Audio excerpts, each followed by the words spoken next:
What if a simple traffic stop wasn't simple at all? What if the color of your skin made you a target, even when you've done nothing wrong? On a quiet street in a city that prides itself on progress, a police cruiser's lights paint the night sky red and blue. A young black man driving his father's car is pulled over for no reason. But this isn't just any young man.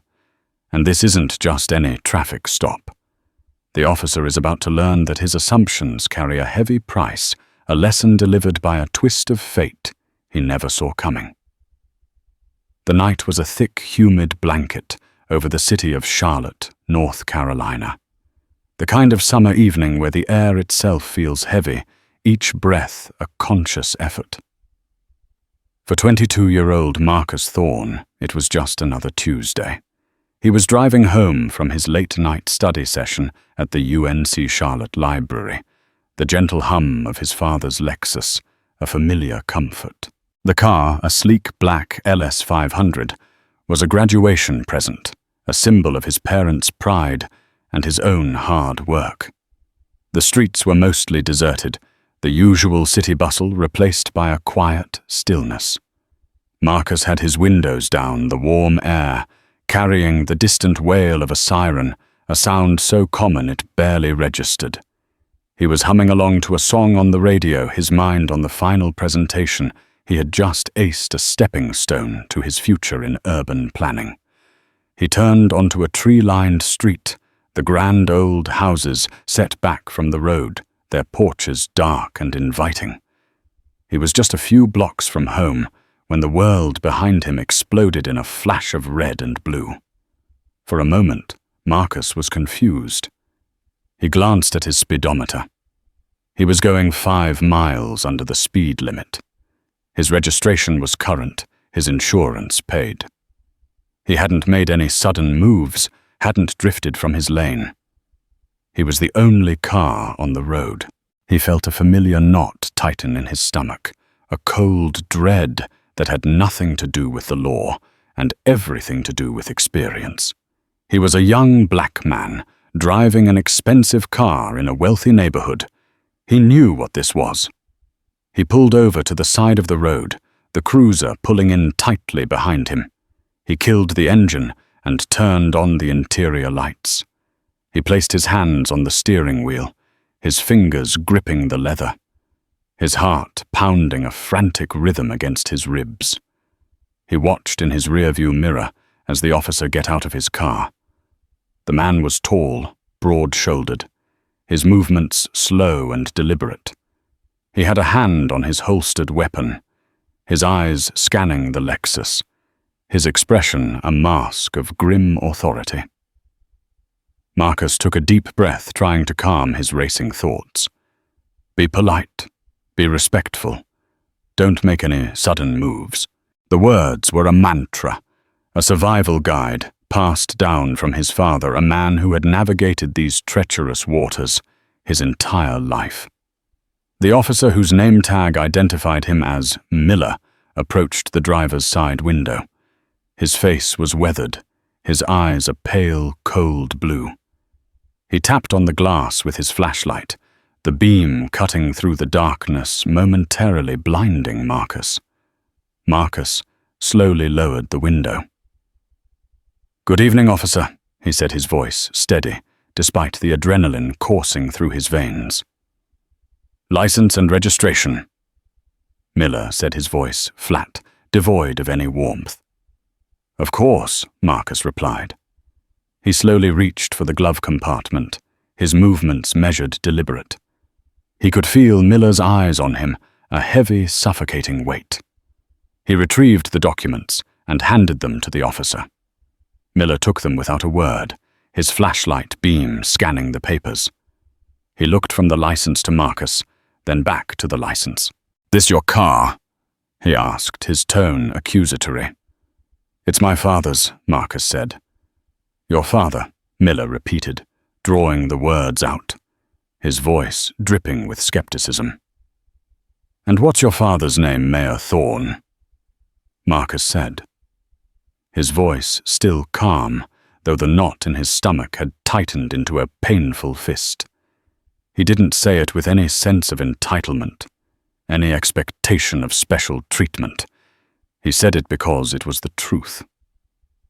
Miller's expression didn't change.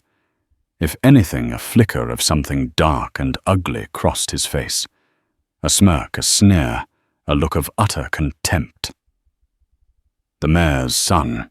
Huh," he said, his voice laced with sarcasm. "Funny.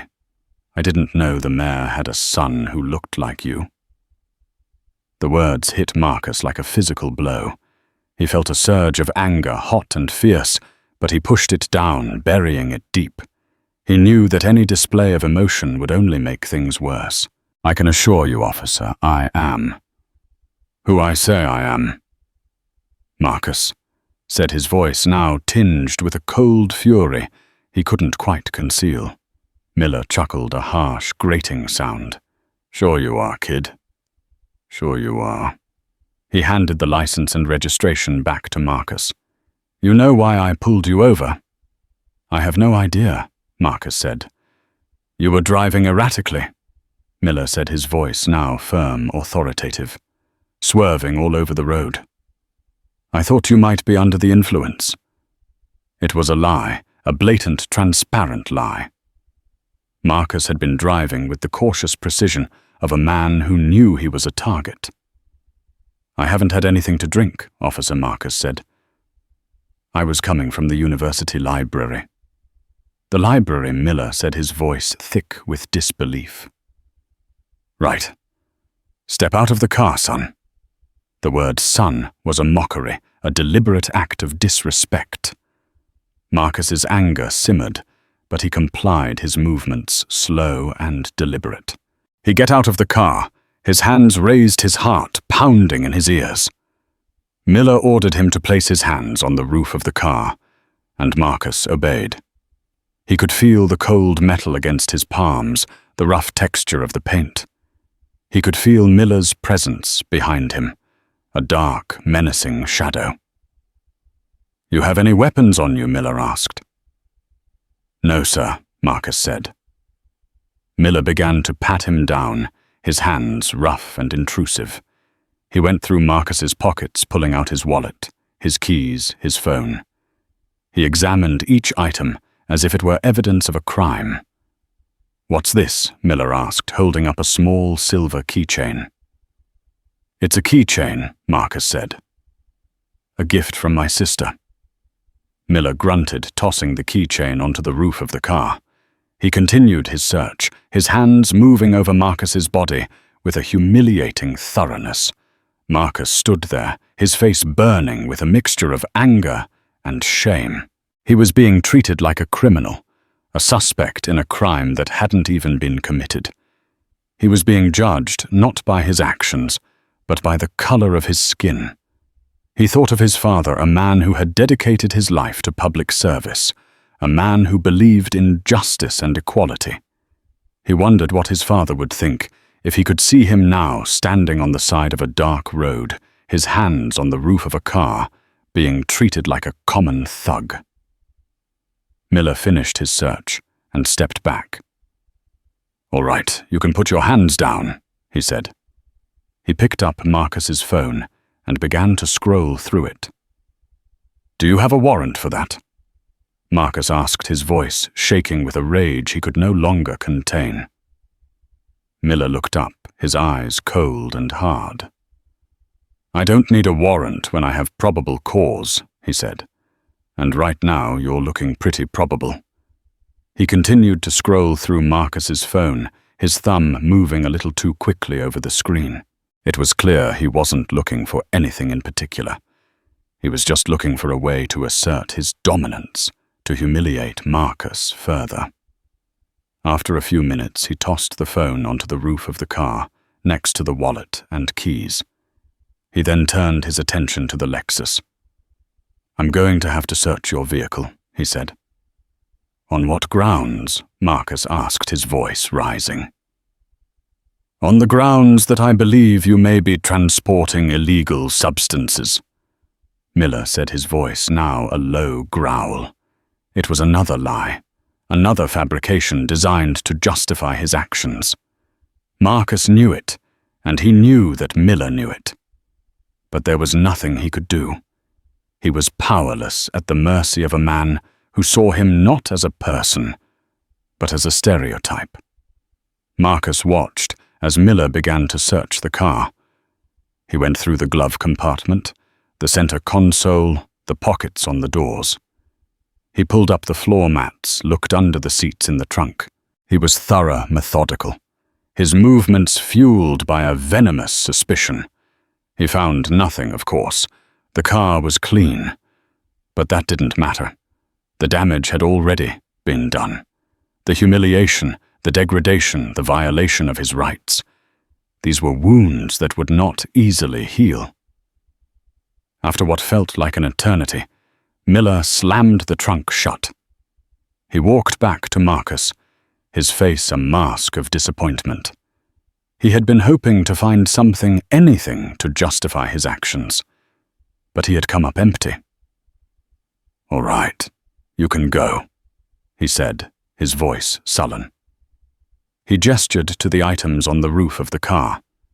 "Get your stuff and get out of here." Marcus slowly gathered his things, his hands trembling with a mixture of anger and relief. He got back into the car, his heart still pounding in his chest. He started the engine, the familiar hum of the Lexus, a welcome sound. He looked in his rearview mirror as he pulled away.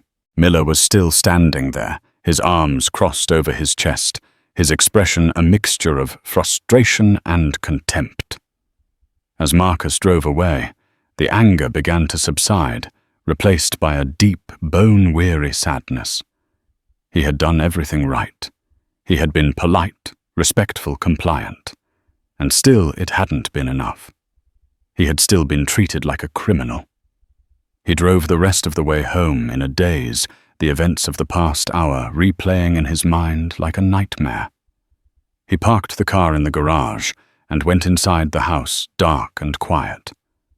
He went to his room and sat on the edge of his bed, the silence of the house amplifying the turmoil in his own mind. He thought of his father, a man who had worked so hard to build a better world, a world where his son would not have to endure the same injustices he had faced. And yet here he was, in the year 2025, in a city that prided itself on its progress. And still he was a target. Still he was a suspect. Still he was judged not by the content of his character, but by the color of his skin.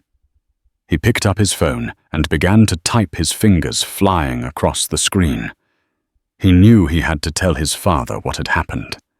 He knew he had to do something. He couldn't let this go. He couldn't let Miller get away with it. He sent the text, his heart pounding with a new sense of purpose. He knew this was just the beginning. He knew there was a long road ahead, but he was ready to walk it. He was ready to fight. He was ready for justice. Mayor Thorne was in his home office, a spacious room lined with books and awards, when he received his son's text. He was reviewing a proposal for a new community center, a stack of blueprints and budget projections spread across his mahogany desk. The message notification chimed and he glanced at his phone, his mind still on zoning regulations. But the words on the screen drove all other thoughts from his head. They landed like a punch to the gut, stealing his breath. He read the text once, a knot of ice forming in his stomach. He read it a second time, and the ice turned to fire. His son, his brilliant, kind-hearted Marcus, who debated urban planning with him over dinner and spent his weekends volunteering at a youth shelter. That Marcus had been treated like a thug on the side of the road. A wave of pure, unadulterated fatherly rage washed over him so intense it made his hands shake. He wanted to smash something, to roar his fury into the quiet, orderly room. With a monumental effort of will, he suppressed the initial surge of anger and dialed his son's number. his thumb jabbing at the screen. The first words out of his mouth weren't those of a mayor, but of a terrified father. "Are you okay?" he asked, his voice tight. "Are you hurt?" "I'm fine, Dad." Marcus said, his voice weary but steady.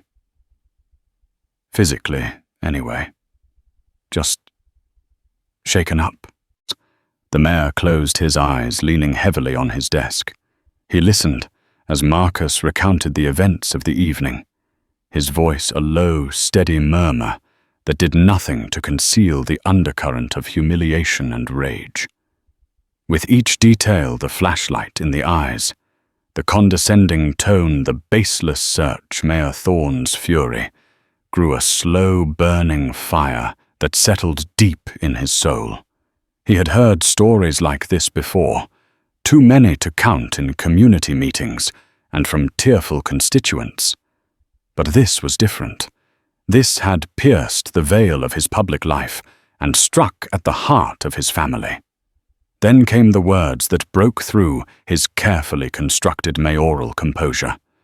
"He called me a liar," Marcus said, his voice finally cracking with a pain that went deeper than any physical wound. "He said I didn't look like your son." The line went silent for a moment as Mayor Thorne absorbed the insult. It was an attack not just on Marcus, but on his entire family, on his identity as a black man who had risen to the city's highest office. He had always known his position wouldn't grant his family immunity from the world's ugliness, but he had foolishly, desperately hoped it would at least offer a shield. Tonight, that illusion was shattered. "I'm so sorry, son," he said, his voice thick with an emotion he rarely showed. "So deeply sorry. No one should ever have to endure that." "I know, Dad," Marcus said, his voice regaining some of its strength. "But it happened, and we have to do something about it. This can't just be another story that people forget in a week." "It won't be." Mayor Thorne promised a new cold resolve, hardening his voice. "I swear to you it won't be." He was not a man to let an injustice go unanswered. He was a man of action, a man of principle, and he would not rest until Officer Miller and the system that created him were held accountable. The next morning, the mayor arrived at his office before the sun had fully risen, his mind a whirlwind. He had already had a terse 3 a.m. phone call with the police chief, a man he had appointed and until now trusted. The chief had been profusely apologetic, promising a full and thorough investigation. But the mayor knew that an internal investigation was often where accountability went to die. He wanted more than a slap on the wrist. He wanted a sea change. His chief of staff, a shrewd woman named Eleanor, was waiting for him. "The media is already sniffing around," she said, handing him a cup of black coffee. "A stringer for Channel 4 heard the chatter on the scanner last night. They know a traffic stop occurred at your son's location. They don't have the details yet, but they will." "Good," the mayor said, his voice grim. "Let them. Schedule a press conference for 11 o'clock. I want to get ahead of this." "Are you sure, sir?" Eleanor asked, her brow furrowed with concern. "This could get very personal very fast. The police union will come after you with everything they have." "Let them," the mayor repeated. "This is personal." At 11 o'clock, the press room was a feeding frenzy. The glare of the television lights was blinding the air, thick with anticipation. As Mayor Thorne stepped to the podium, a barrage of shouted questions filled the room. He held up a hand, and a tense silence fell. He spoke, his voice firm and resolute, devoid of the usual political platitudes.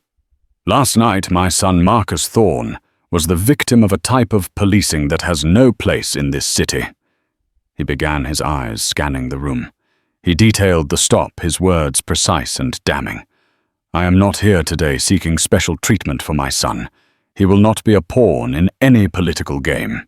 But I will be using the power of my office and the power of this moment to shine a harsh and unforgiving light on the issue of racial profiling. This was not an isolated incident. This was a symptom of a disease that we must cure. The investigation into this officer will be transparent and it will be just. But our work will not end there. Today I am announcing the formation of a task force to review and overhaul our police department's policies on traffic stops, searches, and officer accountability. Our city deserves better. My son deserves better. The story exploded. It was the lead story on every local station, and by noon it had been picked up by the national news wires. The name Officer Jim Miller was suddenly on everyone's lips, a symbol of a problem that had plagued the country for generations. For Miller, the fallout was swift and catastrophic. He was at home nursing a hangover when his precinct captain called. "You're on administrative leave, Jim. Effective immediately. Internal Affairs wants to talk to you this afternoon. And for God's sake, stay off the TV." Miller slammed the phone down, his heart pounding with a mixture of anger and disbelief. The mayor's son. Of all the bad luck. He spent the rest of the morning in a state of agitated denial, pacing his small, cluttered apartment. He was the good guy. 20 years on the force, a decorated officer. He saw the world in black and white, good guys and bad guys, cops and robbers. He had been doing his job, following his instincts. The kid looked suspicious in that fancy car. It was a good stop, he told himself. A righteous stop. The kid was just lucky he was clean. But as the day wore on, his face and name plastered across every news channel, the narrative began to shift. He wasn't the hero cop. He was the racist villain. His phone buzzed incessantly, with angry texts from numbers he didn't recognize. A news van was parked across the street from his building. He became a prisoner in his own home, a pariah in a story he couldn't control. He sat in the gloom of his living room, the blinds drawn tight, a bottle of cheap whiskey in his hand. He thought of the look on the kid's face, that quiet dignity that barely concealed fury. He'd seen that look before, on 100 other faces. He'd always dismissed it as the resentment of the guilty. But now it haunted him, a silent accusation in the darkness of his apartment. He thought of the mayor, a man he'd grudgingly respected, a man he'd even voted for once. Now that man's controlled fury was directed entirely at him. Miller was the catalyst, the spark that had ignited a firestorm. The Internal Affairs interview was a blur of cold questions and colder stares. They played the dashcam footage, which clearly showed Marcus's Lexus driving perfectly within the lines. They played the bodycam audio, his own voice, dripping with a contempt he hadn't even realized was there. His official report, with its talk of erratic driving, looked like the pathetic lie it was.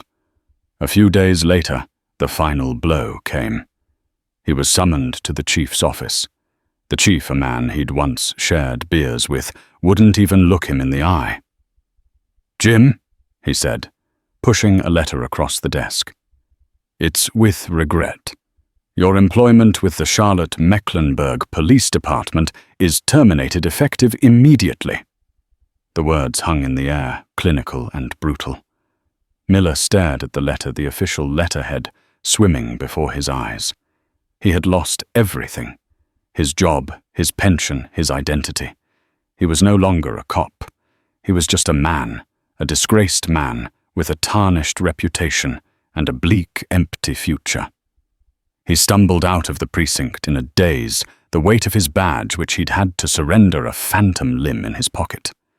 He drove not home, but to his old haunt, a dimly lit cop bar on the edge of town. But the reception was frosty. His old partners gave him curt nods, then turned back to their beers. He was toxic, No one wanted to be seen with the man who had brought the wrath of the mayor's office down on the whole department. He drank alone, falling deeper into a spiral of despair and self-pity. He blamed the mayor, the media, the politically correct culture that had ruined his life. He was the victim. He told himself the scapegoat, the sacrificial lamb. He refused to accept any responsibility, any culpability for the pain he had caused. But later that night, in the suffocating silence of his apartment, as the whiskey wore off and the raw, unfiltered reality set in, a different thought began to take root. It was a terrifying thought, one he had suppressed for his entire career.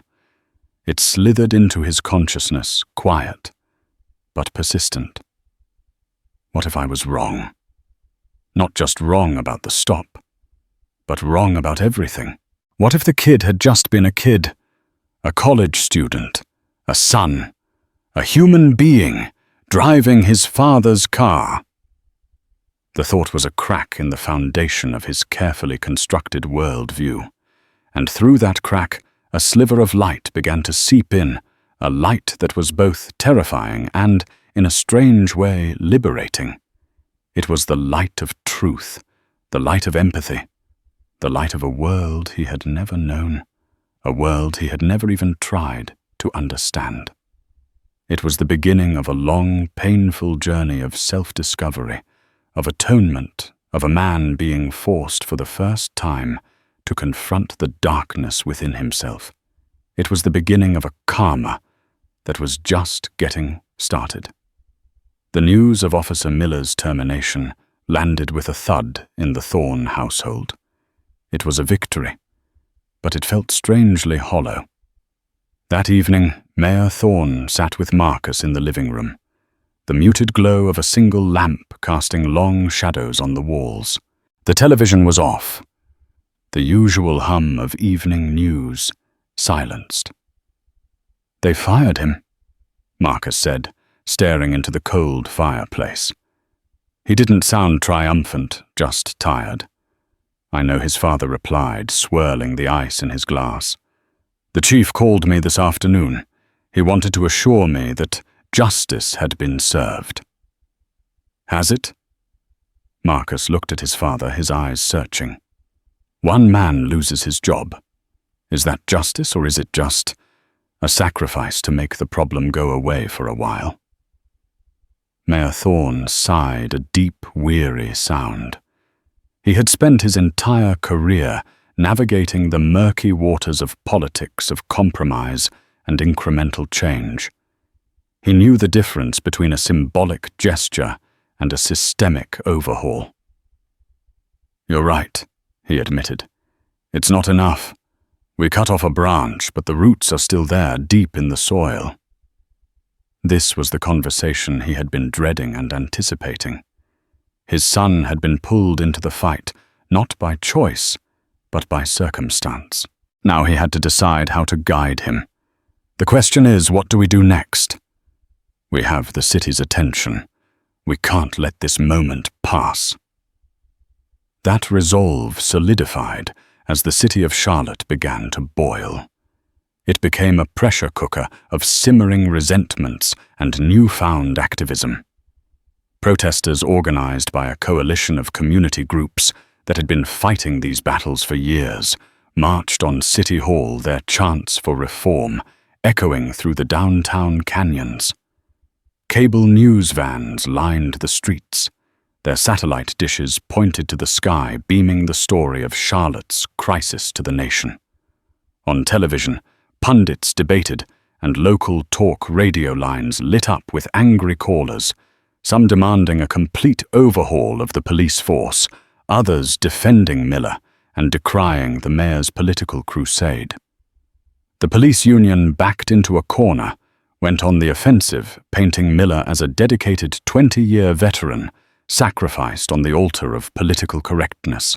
In the midst of this chaotic storm, a new player emerged, one who operated not with a protest sign or a political platform, but with a reporter's notebook and an unshakable belief that the truth was buried somewhere beneath the noise. Her name was Sarah Jensen, a young, ambitious reporter for the Charlotte Observer. While her colleagues were chasing the daily headlines, the protests, the press conferences, Sarah felt a professional dissatisfaction. The narrative felt too simple, too clean. A racist cop gets his comeuppance, a powerful mayor gets his justice. She sensed that the real story, the more complex and disturbing truth, was being overlooked. She started digging. She spent her days filing Freedom of Information Act requests, and her nights in the digital archives of the courthouse poring over public records. She worked her sources within the police department, quiet, furtive conversations over coffee with disillusioned cops who were tired of the culture but too scared to speak on the record. Look at his complaint history. One of them finally told her, his voice a low murmur. Don't just look at the sustained ones. Look at all of them. That tip was the key. She found a string of complaints against Miller, stretching back over a decade, a trail of eerily similar stories, all from minority drivers. Officially, none had been sustained. They were phantoms in the system, dismissed, buried, and forgotten. But Sarah Jensen was not one to forget. She began the painstaking work of tracking down the people who had filed them. Many had moved their numbers disconnected. Others were reluctant to talk the memories, still too raw their faith in any form of justice, long since extinguished. But Sarah was persistent, her quiet empathy and genuine desire for the truth slowly chipping away at their defenses. She listened to their stories, each one a variation on a single toxic theme. A grandfather pulled over for a broken taillight that miraculously worked when he got home.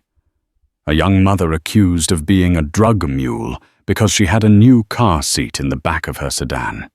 They were stories of humiliation, of powerlessness, of the slow, corrosive acid of being treated like a criminal in your own community.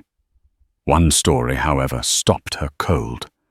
It led her to a quiet, meticulously kept suburban home, the kind with a perfectly manicured lawn and a welcoming front porch. The woman who answered the door was Emily Chen. A quiet, gentle woman, with grief etched so deeply into her features, it seemed a permanent part of her. She was the widow of David Chen, a software engineer, who had been pulled over by Miller 5 years earlier. "I'm not sure I want to talk about it," Emily said softly, her hand clutching the door. "It won't bring him back." "I know it won't, Mrs. Chen."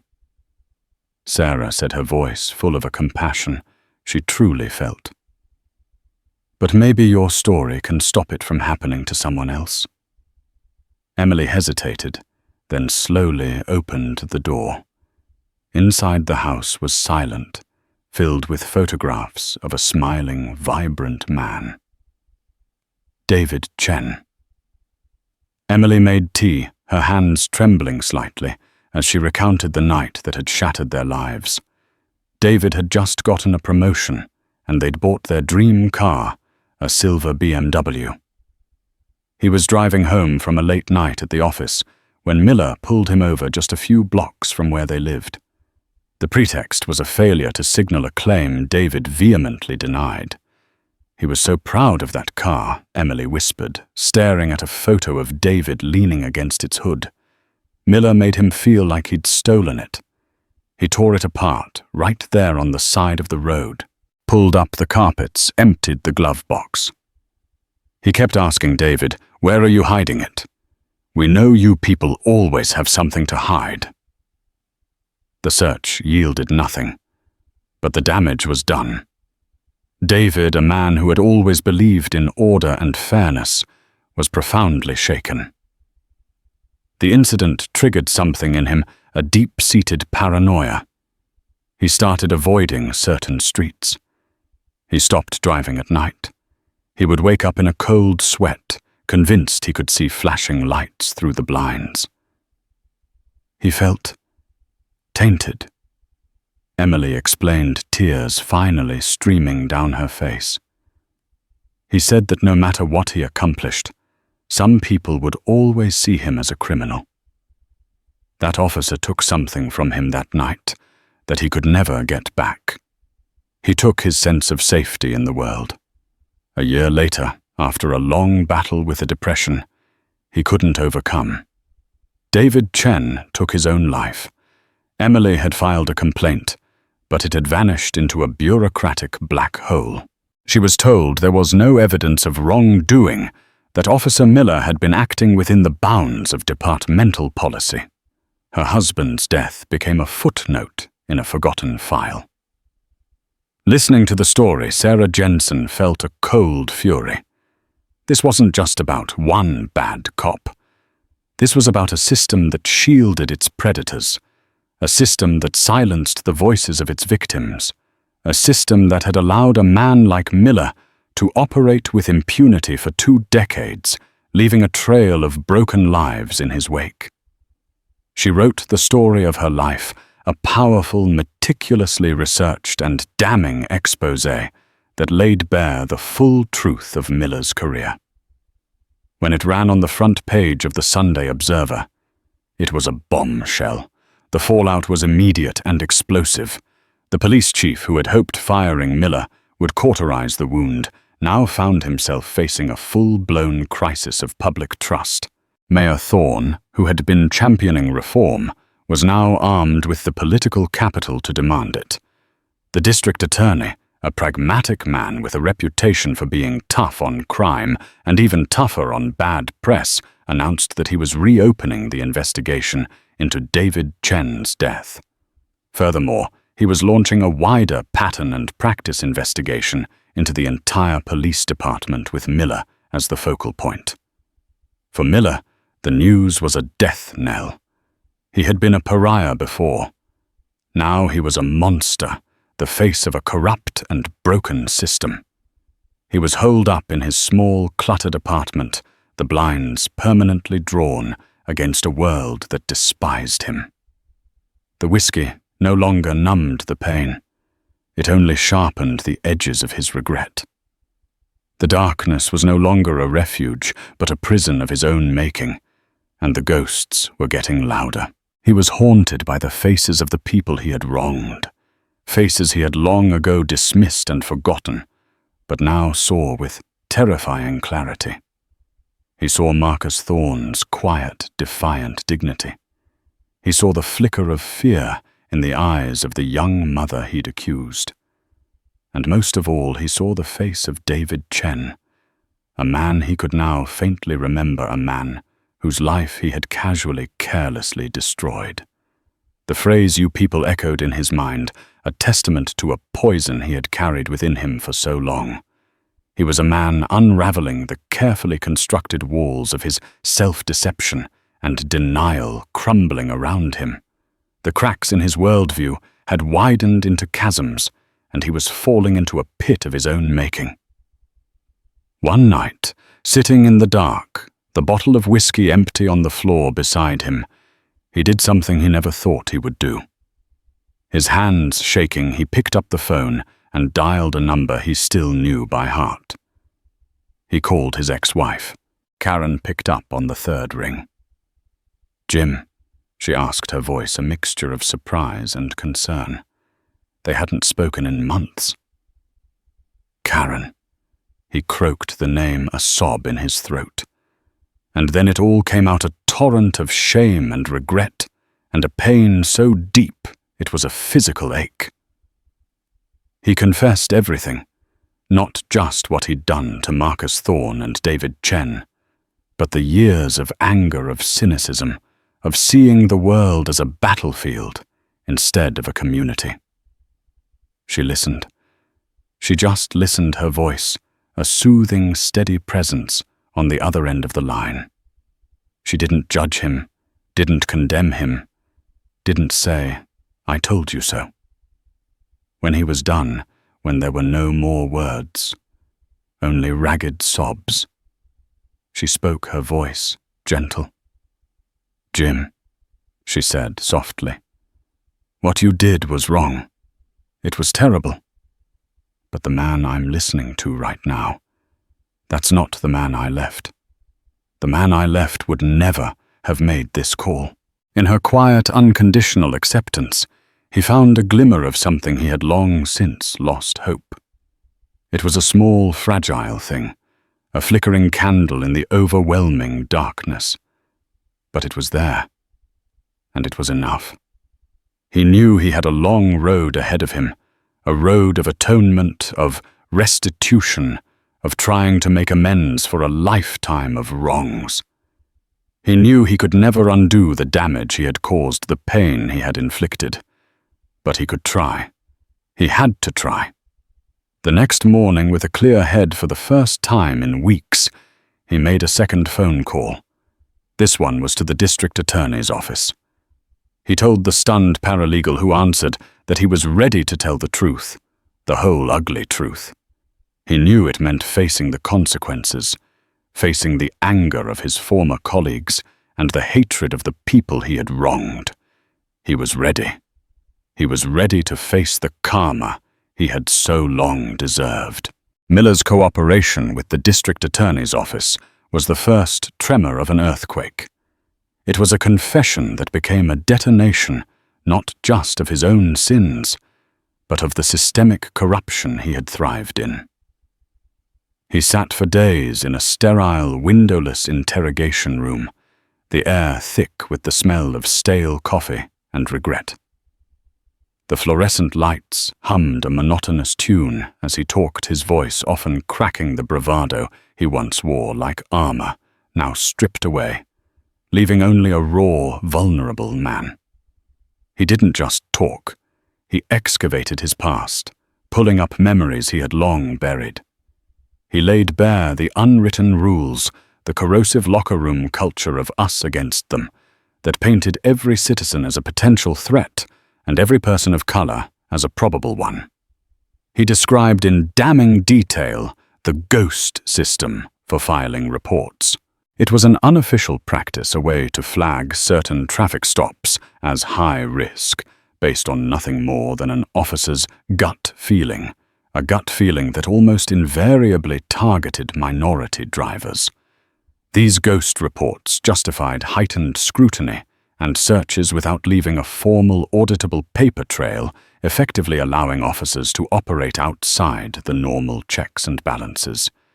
His testimony was a guided tour through the dark underbelly of the Charlotte-Mecklenburg Police Department. It led to subpoenas, to the seizure of servers, and to the suspension of a dozen other officers, including several high-ranking supervisors. The once unshakable blue wall of silence didn't just crack, it shattered, and the pieces fell like shrapnel throughout the department. The city was in an uproar. The police union's vociferous defense of Miller withered into silence in the face of his own confession. The reckoning had truly begun. For Marcus Thorne, the experience was profoundly surreal.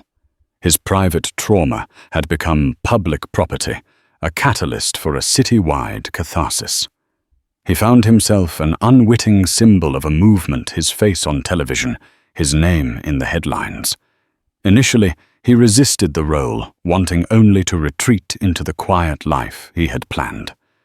But at a community meeting, listening to others share stories eerily similar to his own, he felt a shift. His story wasn't just his anymore. It was a shared experience, and his voice, amplified by his father's position, could be a tool for those who had been silenced for too long. He began to speak at rallies, his voice clear and strong, not with vengeance, but with a powerful plea for empathy and a future where no one would be judged by the car they drove or the color of their skin. He and his father worked tirelessly their evenings, filled with strategy sessions and late-night calls. They used their platform to advocate for concrete, lasting change. They championed the creation of a civilian oversight board, not a token committee, but one with real subpoena power and the authority to independently investigate and discipline officers. They pushed for mandatory ongoing training in de-escalation, implicit bias, and community relations, not as a one-off seminar, but as a core part of police culture. They fought tooth and nail for the implementation of a new transparent early warning system to identify officers with a pattern of complaints, a system designed to intervene long before another David Chen became a tragic statistic. The political battle was fierce, but the tide of public opinion had turned. The reforms, once dismissed as radical, were now seen as necessary and inevitable. They passed one by one a series of legislative victories that promised to forever change the landscape of policing in Charlotte. Meanwhile, the legal consequences for Miller were closing in. He pleaded guilty to perjury for lying in his initial report about Marcus's driving, and to a litany of federal civil rights violations connected to the dozens of other cases his testimony had brought to light. His sentencing was a quiet, somber affair. The courtroom was packed a silent theater of pain and expectation. In the front row sat Emily Chen, David Chen's widow, her expression a mask of profound sorrow. Scattered throughout the gallery were the faces of Miller's other victims, the people he had terrorized for 2 decades. They looked at him not with overt hatred, but with a kind of weary sadness, as if seeing a ghost they had tried for years to exorcise. Miller, in a drab prison-issue jumpsuit, was a shadow of the imposing figure who had pulled Marcus over. His face was pale and drawn, his shoulders slumped in defeat. When it was his turn to speak, he stood his hands trembling. He turned not to the judge, but to the gallery, his eyes finding Marcus, then Emily Chen, then the others. "There's no excuse," he began, his voice choked barely a whisper. "For 20 years I was blind. I saw a world of threats of enemies. I didn't see people. I didn't see their humanity. I didn't see the fear in their eyes or the pain I was causing. I just saw the uniform, the badge, and it made me feel powerful." His voice broke.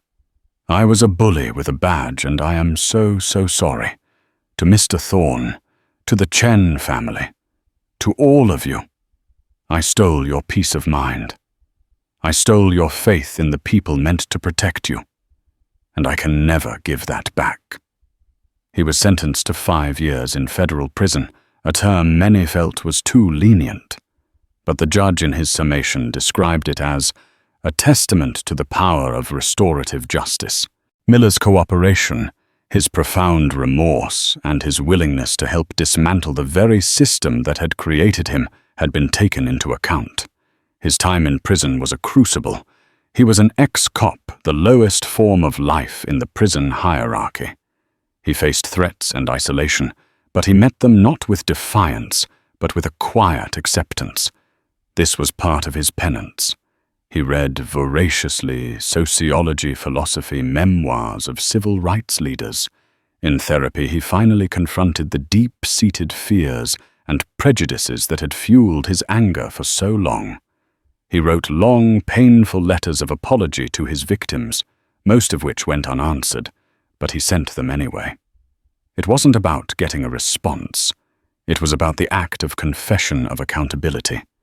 He was a man on a journey of atonement, a journey that he knew would last a lifetime. When he was released, he was a different man. The anger and cynicism had been burned away, replaced by a quiet humility and a deep-seated desire to make amends. He started a small non-profit organization using his own story to help former police officers who were struggling with the same toxic culture he had escaped. He became an unlikely but powerful ally in the fight for police reform, a man who had once been the problem, now an integral part of the solution. Years later, Marcus Thorne, now a successful and respected urban planner, was giving a presentation at a community meeting. He was unveiling his design for a new park, a vibrant green space in a neighborhood that had long been neglected. In the back of the room, a man stood listening intently. He was older now, his hair completely gray, his face etched with the lines of a hard-won peace. It was Miller. After the applause died down, he approached Marcus, his hand hesitantly outstretched. "You probably don't remember me," he said, his voice soft, almost timid. Marcus looked at him, and for a fleeting second he saw the ghost from that dark road. But it passed, replaced by the reality of the man standing before him. "I remember you, Mr. Miller," Marcus said, his own voice gentle. He took the offered hand, his grip firm and steady. "I just wanted to say," Miller began, his eyes welling with tears he didn't try to hide. "Thank you." "For what?" Marcus asked, genuinely confused. "For everything," Miller said. "That night, it was the end of my life as I knew it, but it was also the beginning. You changed me. You made me see the world in a different way. You made me a better man." Marcus looked at the man before him, a man who had once been his tormentor, the embodiment of a deep, systemic injustice. And he saw not a monster, but a human being flawed and fallible, who had found the immense courage to confront his own darkness and change. "You did that yourself, Mr. Miller," Marcus said, a small, knowing smile on his lips. "You did the work." They stood there for a moment, two men from different worlds, their lives forever intertwined by a single, ugly incident. But in that quiet understanding, they were not a victim and a perpetrator. They were just two men connected by a shared history, a shared understanding, and a shared hope for a better future. The karma that had come for Officer Miller had not just been about punishment. It had been about a painful, profound, and ultimately beautiful transformation. It was the story of a man finding his way back to his own humanity. And in that there was a lesson for everyone. A lesson that had been born out of a single act of injustice, but that had blossomed into a story of hope, a story of change, a story of a city and a man reborn. The story of Officer Miller and Marcus Thorne is a powerful reminder that our actions have consequences and that the seeds of karma once planted will always bear fruit. It's a story about the fight for justice, but it's also about the power of redemption and the courage it takes to change. What happened in Charlotte wasn't just a headline. It was a catalyst that forced a community to look in the mirror and confront its own reflection. If this story moved you, if it made you think, please give this video a thumbs up. Share it with your friends and family to keep this important conversation going. And don't forget to subscribe to the channel for more true stories that matter. What are your thoughts on this story? Do you believe in this kind of hard karma? Let me know in the comments below. Thank you for watching.